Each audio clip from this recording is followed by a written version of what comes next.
iniciando mais um programa Presença e Harmonia, uma realização da Ordem Rosa Cruz Amorque, grande loja da jurisdição de língua portuguesa.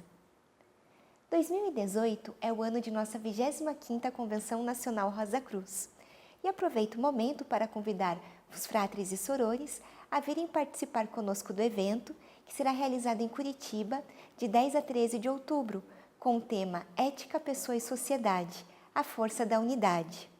Informações sobre a programação e inscrições podem ser adquiridas aqui no site. Aguardamos a presença de todos. Hoje vamos conversar com a coach Indaqueia Marisol Lima sobre a arte de ser quem você é. Confira!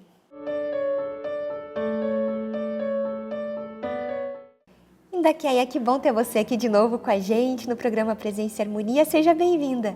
Muito obrigada, Vivian. O prazer é todo meu. Obrigada!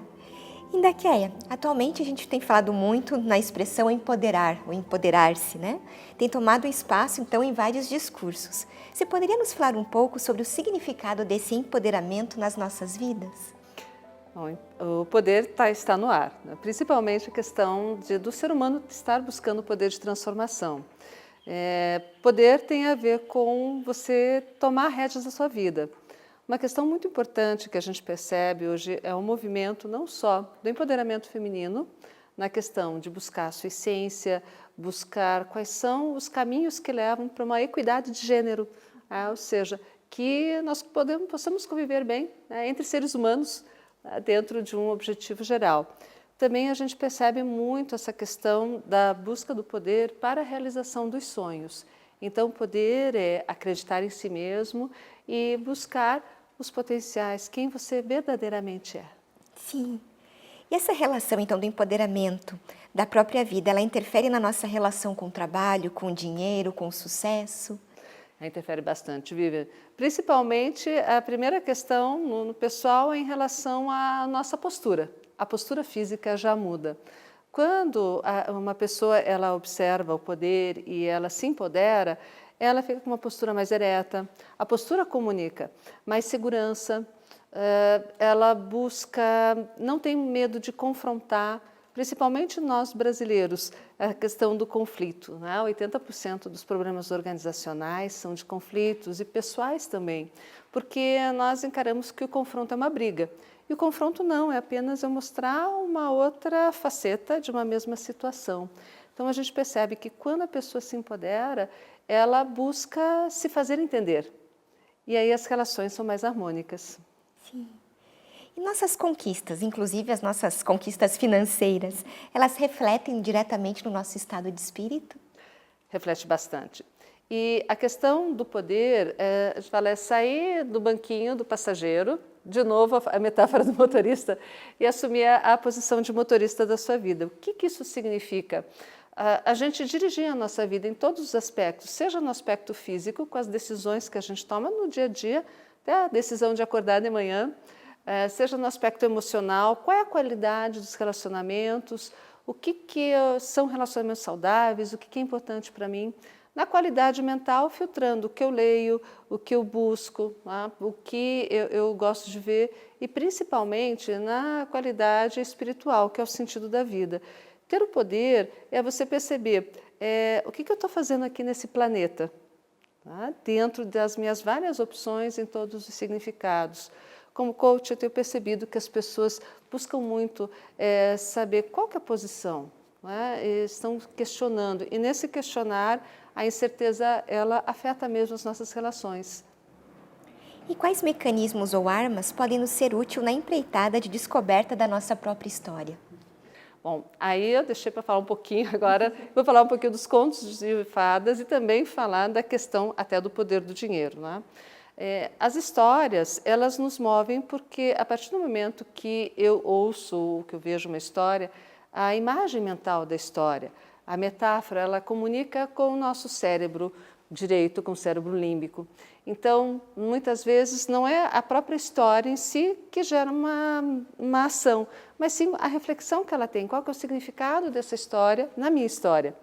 Quando a gente fala dos contos de fadas, eles são muito importantes no nosso processo de individualização.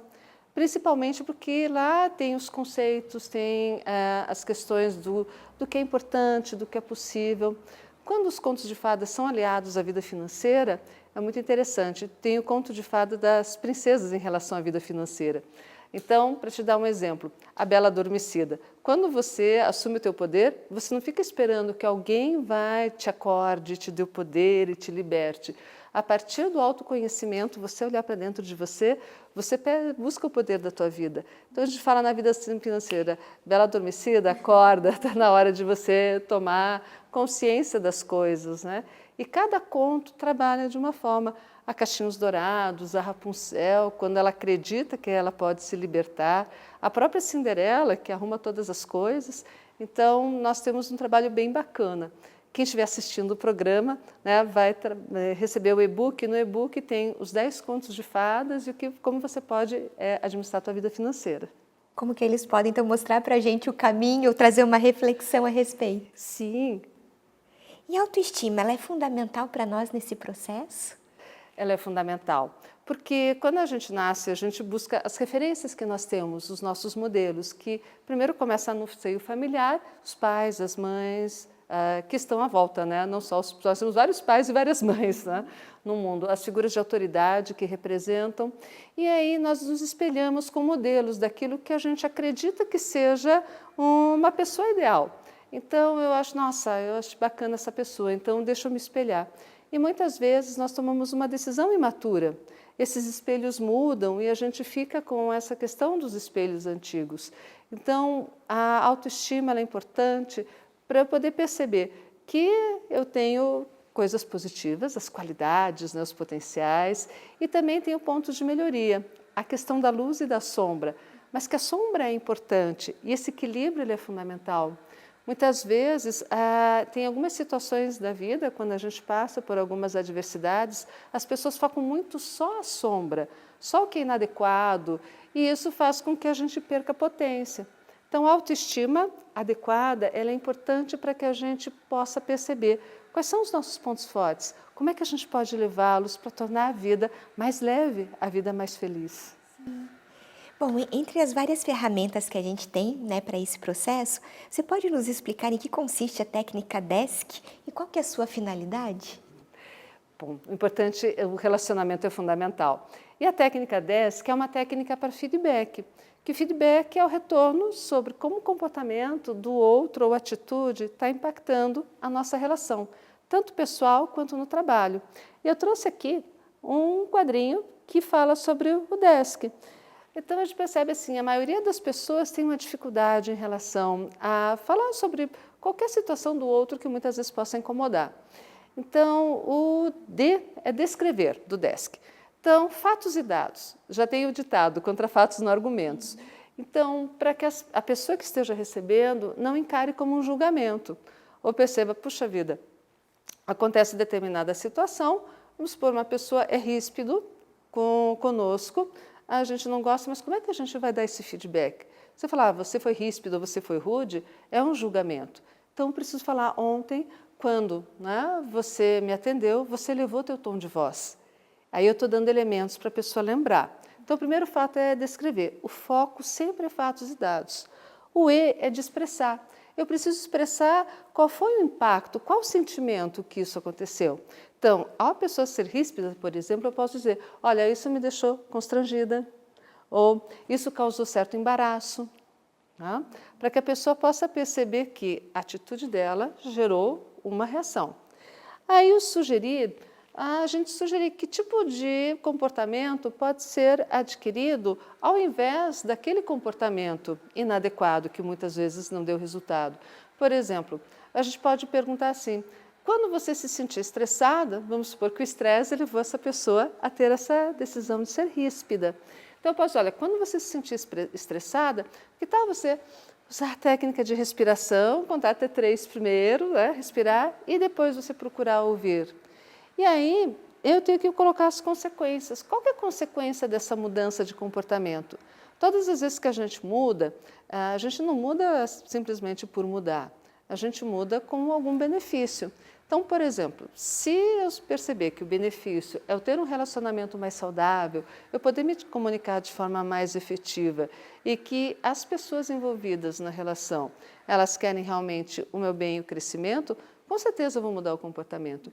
Então, essa é uma técnica, Vivian, que eu utilizo muito com coaching, tenho utilizado muito no meu trabalho, né, de consultoria com as empresas e pessoalmente. Em família é muito bacana, porque aí a gente sai do DR, né, de discutir a relação, para um feedback claro, objetivo e assertivo. Sim, que a finalidade é a gente melhorar mesmo as relações que nós temos. Sim, com certeza. E até as crianças fazem, é bem interessante. E é possível utilizar-se de técnicas de coaching para assumir a liderança da própria vida, além do desk que você já comentou com a gente? Sim, com certeza. Tem uma outra ferramenta muito bacana que se chama stop, que é pare. Tá? Muitas vezes a gente pode se perceber em situações da vida onde, quando a gente viu, a gente já tomou determinada situação. Ou falamos alguma coisa inadequada, ou a gente reagiu de forma muito reativa mesmo, né? Teve uma situação, em vez de a gente parar, pensar, a gente já reagiu. Então, o stop, ele é uma técnica bem bacana. Ela veio através do tênis, né? Timothy Galway, que foi um tenista e ele fazia coaching e ele usou essa técnica para a gente poder parar e perceber o que está acontecendo antes de tomar uma reação. Então, por exemplo, acontece uma determinada situação que te tira do sério, então antes de você reagir, opa, para, dá um stop. Então, o S é step back, em inglês, dê um passo para trás, ou seja, procure se ver de cima, procure se ver de fora. Por isso que nos jogos, tanto futebol quanto tênis e vôlei, você sair da quadra para que você possa ter uma ideia do que está acontecendo na quadra. Então, esse passo para trás é, poxa, deixa eu ver o que está acontecendo nessa situação. Será que a pessoa está querendo dizer isso mesmo? Será que eu estou entendendo direito? O outro é pensar. A partir do momento que eu dou um passo para trás, eu preciso pensar e refletir o que realmente está acontecendo e não o que muitas vezes eu estou achando que está acontecendo. Porque às vezes eu posso ter uma impressão, eu posso ter uma reação em função do meu estado de espírito naquele momento, né? Se eu não estiver em condições normais de temperatura e pressão, por exemplo, se eu já estiver agitada, se eu já estiver estressada, eu tendo a fazer a leitura daquela situação de uma forma bem diferenciada. Então, o think é pensar, qual que é a melhor forma de eu reagir? O O de organizar, organize, organizar. Então, vou organizar e perceber qual que é a melhor resposta. É eu perguntar? É eu ouvir mais? Muitas vezes é eu buscar um lugar comum naquela situação? E aí sim, depois proceder. Essa é uma técnica que faz com que a gente não entre no automático dos relacionamentos, sabe, Viviane? E tem dado bastante resultado até para evitar choques, evitar confrontos, muitas vezes negativos. Então, quando eu trabalho com coach, as pessoas falam, nossa, eu usei bastante em casa, né? Nos meus relacionamentos, com os filhos, com os familiares, porque quando acontece determinada situação, e às vezes são repetitivas, né? Por exemplo, as crianças quando deixam um brinquedo fora do lugar, né? Você chega, você já vai, daí você para e você pergunta. Teve uma cliente que deu um depoimento bem bacana, ela chegou em casa e viu todas as bacias dela cheias de água na sala. Aí ela ia chegar e falar, o que é que essas bacias estão fazendo aqui? Ela lembrou do stop, dela stop, eu estou. O que são essas bacias? Aí a filha dela, né, de 4 anos, falou, mãe, são piscinas da Barbie. Ela vai tomar banho. Assim, mas tinha que ter tantas piscinas assim? Claro, ela vai convidar as amigas. Ela falou, por que você deixou aqui? Ah, mãe, é que eu esqueci, né? Então, pode deixar, da outra vez eu já faço diferente. Então, esse simples fato, muito pequeno, imagina o que causou no relacionamento entre mãe e filha. Muito mais harmonia, a criança se abriu, não ficou triste. Tá? A mãe pôde perceber realmente o que estava acontecendo e teve um relacionamento muito mais harmônico do que, de repente, chegar, ver a situação, já tirar a conclusão e já reagir. E qual o primeiro passo na busca do nosso encontro com a gente mesmo? O primeiro passo é um passo bem desafiador, é a gente olhar para o espelho. Às vezes não é fácil olhar para o espelho, mas a gente olhar, porque muitas vezes a gente tem uma imagem, uma ideia do que nós somos. Por isso que o feedback é importante também, porque nós temos pontos cegos, pontos que muitas vezes eu imagino que eu sou determinada pessoa, que eu sou simpática, ou que eu sou receptiva, ou que a minha postura é uma postura alegre, mas de repente eu não estou vendo a cara feia, né? E a pessoa que está fora, né, desse alcance, ela vê e pode me dar o feedback. Então, primeiro, é uma jornada dentro de si. E eu vejo que essa jornada começa primeiro me encarando, né? Quem sou eu? Né? O que eu quero? Né? Por que eu estou aqui? Aí tem a técnica do porquê. Né? Por que você faz o que faz? Qual que é a minha razão de vida? Qual que é o meu objetivo? Qual que é a minha missão? E aí eu descobri no que eu sou bom. Geralmente as pessoas sabem, né, os seus pontos, como as pessoas falam defeito. Eu digo, gente, não tem defeito, né? Máquina, equipamento tem, mas as pessoas têm pontos de melhoria. Então, assim, quais são as nossas sombras? Né? O que nós temos de diferente? E aí começar na leitura, a gente perceber essa questão do foco, né? De meditação também ajuda bastante. Então, eu preciso me conhecer. Tem uma frase de Nietzsche que fala, torna-te quem tu és. Aí, quem eu sou? Primeiro eu preciso descobrir, né, quem eu sou e os meus potenciais. E onde você percebe a maior dificuldade das pessoas no processo de tornarem-se elas mesmas? Eu creio que é se livrar, é o desapego, é desapegar. Desapegar, muitas vezes, de modelos que a gente acredita que são modelos de sucesso. Então, muitas vezes, nós moldamos uma pessoa e a gente percebe que hoje, com essas mudanças, toda essa questão da gente ser muito maleável, muito flexível e a gente poder ser tudo o que a gente quer, no seguinte sentido, antigamente ou eu era, né, de um grupo ou parecia de outro. Hoje eu posso saltar de paraquedas, eu posso ser super nerd, eu posso, né, ter várias expressões. Então, como eu vou expressar a minha personalidade? Eu vejo que o grande desafio realmente é eu me permitir, eu me desapegar desse modelo que eu tenho e mostrar realmente aquilo que eu sou. E para isso eu preciso ouvir também, ouvir a minha voz interior e perceber o que realmente importa na vida. E nesse processo, organização e planejamento fazem parte? Fazem parte. E também tem uma outra ferramenta, os 7 R's, né? Que é os 7 R's da Bethânia Tanuri, que fala muito sobre coisas que a gente tem e às vezes é importante nesse processo. Então, por exemplo, o primeiro R é retirar. Então, olhar para mim e perceber que traços que eu tenho eu quero abrir mão. Então, muitas vezes eu posso, quando eu estou séria, eu falar alguma coisa com uma voz mais pesada, né? Com a testa franzida. Então, e esse gesto às vezes pode afastar as pessoas, que pode, né, as pessoas lerem como eu estou brava. Então, esse é um traço que eu quero retirar. Reforçar, que traços que eu tenho eu quero fortalecer. Por exemplo, eu sou uma boa observadora. Às vezes a capacidade de ouvir, eu quero reforçar e eu quero poder ouvir melhor as pessoas. Resgatar.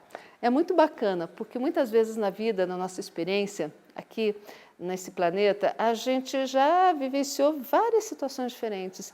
E muitas vezes uma qualidade, algum ponto importante que nós tínhamos no início da nossa carreira, ou quando a gente estudava, e que a gente esqueceu, está guardado na gavetinha.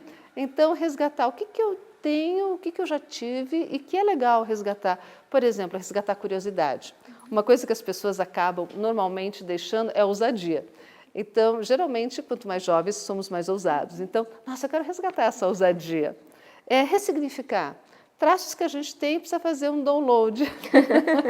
Ou seja, baixar uma versão mais atual. O que isso significa? Traços que você tem e que você gostaria de deixar mais leve, de amenizar, de ressignificar, dar um novo significado. Renovar. Traços que a gente não tem e quer incluir. Por exemplo, eu posso perceber uma coisa que eu admiro em você, né? Essa sua simpatia. Tipo, poxa vida, eu gostaria de incluir esse traço na minha personalidade. Recusar traços que a gente não tem e não quer incluir. Por exemplo, na vida é importante a gente ter limite, dar limite. Né? E muitas vezes eu quero poder dar limite, mas sem ser autoritária, né? Sem mostrar que o poder sobre, mas o poder com. E reter, que traços que eu tenho e eu não quero perder, eu quero reter. Então, para fazer os 7 R's, a gente pensar na nossa vida e realmente fazer um planejamento. É importante, do ponto A que eu estou aqui hoje, aonde que eu quero chegar? E qual estratégia que eu vou utilizar disso? E como que eu posso me empoderar? Através das experiências que eu já tive, bem-sucedidas. E Indaqueia, ser eu mesma também aceitar os meus defeitos? Ser eu mesma realmente é. É eu poder ver o conjunto da obra, não só a parte externa, que é mais fácil da gente ver e da gente analisar, mas também a parte interna.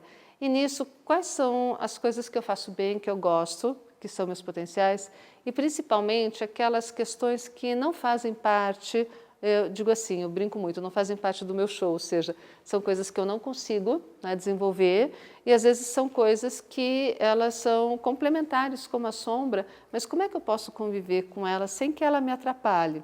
Ou seja, os meus pontos de melhoria. Então, eu creio que querer mudar, muitas vezes, tem coisas que a gente consegue, mas tem muitas coisas que às vezes não faz parte da nossa estrutura, não está na nossa estrutura a mudança. Muitas vezes é a mudança, como você reage com as situações do dia a dia. E eu percebo que o momento atual, com muita ansiedade, né, com essa questão da gente estar sempre com o pensamento acelerado lá na frente, a gente está se cobrando muito. E isso requer um gasto excessivo de energia. Então, muitas vezes nisso a gente acaba abrindo mão do poder. Então, o primeiro poder que eu tenho é o poder de eu decidir, né? O que eu vou fazer agora? O que é importante para mim nesse momento? Né? Como é que eu quero ver a última linha do final da história da minha vida?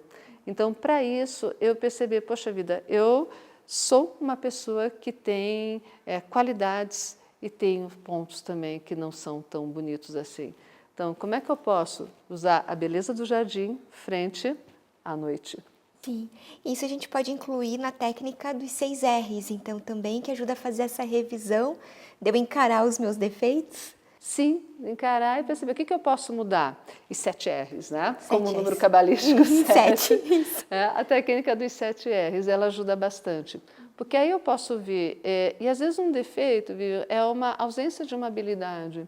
E muitas coisas eu posso desenvolver e outras coisas eu posso conviver com, porque eu não sou todo mal e também não sou todo bem. Eu percebo assim, o caminho do meio e a harmonia ela é importante. Como o próprio programa, né? Estar presente em harmonia. A presença é um poder. Então, quando a gente coloca para fora o que a gente realmente é, sem medo do julgamento externo, nós realmente estamos nos despojando de tudo. E eu creio que o verdadeiro poder é ser quem você é. O verdadeiro poder é tirar a máscara. O verdadeiro poder é conviver com aquilo que a gente é e aceitar isso e aprender muito com isso. E quais as consequências de vivermos sem descobrir quem realmente somos? Eu creio assim que o grande ponto é não expressar a beleza de Deus, não expressar a verdadeira obra que você poderia ser. Como Michelangelo, que quando olhava para a pedra e ele falava que ele via escultura, então que a escultura já está ali, ele só tirava excesso, eu creio que a nossa vida é muito assim. Né? Nós temos um potencial enorme, mas se a gente não olhar para a gente não vai conseguir tirar esse excesso. Então, muitas vezes é você passar uma existência, uma jornada e ficar com aquela sensação de que está faltando alguma coisa. Às vezes a gente foca só no material. Então, eu estou feliz, estou realizada financeiramente, estou bem, eu tenho as coisas, mas me falta alguma coisa, porque qual é a minha verdadeira expressão? Quem sou eu? Eu sei que essa é uma grande pergunta e que ela move muito para a gente olhar, ter um olhar mais cauteloso com a gente e um olhar mais acolhedor. Eu creio que ainda a gente peca em olhar a gente com carinho, com amor e com atenção. Porque a partir do momento que você olha para dentro de si, você coloca essa criança no colo, ela vai te dizer realmente quem você é. E ainda que aí é nessa busca, então, de encontrarmos quem somos. No campo dos relacionamentos, você comentou que nós temos que pensar e conhecer as 4 tias. Você pode comentar para a gente um pouco?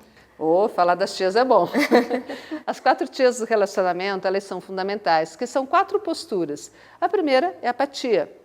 A segunda, a tia, é a antipatia. A terceira é a simpatia. E a quarta é a empatia. Então, a primeira tia, a apatia, é aquela que não toma contato com a realidade, que se isola, que fica no seu mundo. Então, independente do que acontece, a pessoa não reage. Então, essas pessoas, elas têm um relacionamento muito unilateral. Né? Só quando tem alguma coisa que mexe que elas vão ver. Então, a apatia, ela faz com que a gente esteja fora dos relacionamentos. A segunda tia, a antipatia, é aquela tia julgadora, aquela tia que vê tudo, que vê defeito, né? E que nada está bom. Então, quando ela olha para uma pessoa, para uma situação, ela só vê aquela questão e já, né, fica com o nariz empinado, né, e franze a testa. A terceira tia é a simpatia. Então, são aquelas pessoas que são abertas, que olham para as pessoas, que sorriem, que têm uma postura mais aberta. Então, são aquelas tias mais queridas, porque, né, são as tias que nos acolhem. A outra tia, a empatia, ela é fundamental porque essa tia ela vem com o coração. É a capacidade que todos nós temos de se colocar no lugar do outro. E se colocar no lugar do outro é perceber a dor do outro, perceber a alegria do outro, a tristeza. E assim a gente poder se relacionar e perceber qual a reação é mais adequada frente ao que você está vivenciando nesse momento. Então, a gente tem que olhar essas 4 tias e cuidar com elas. Cuidar ou se afeiçoar a 2 delas. Sim, né? Muitas vezes, às vezes a apatia é quando a gente não gosta de uma coisa, né? A gente poder sair, né? Muitas vezes deixar aquilo, desapegar daquilo que a gente não quer. Dos relacionamentos tóxicos também, né? Então, fazer um detox emocional é importante. Então, as 4 tias. Muito obrigada, Indaquia, e agradeço muito você aqui conosco hoje. Eu que agradeço, né? E muito obrigada por, né, me convidar e a todos vocês que assistem. E lembrem de pedir o e-book de vocês. Obrigada. Obrigada. Aproveito para lembrar do nosso e-mail presenceharmonia@morte.org.br. É muito importante para nós essa via de comunicação que nós temos com você que nos assiste. Agradecemos a sua participação conosco hoje e até o nosso próximo encontro. Paz profunda!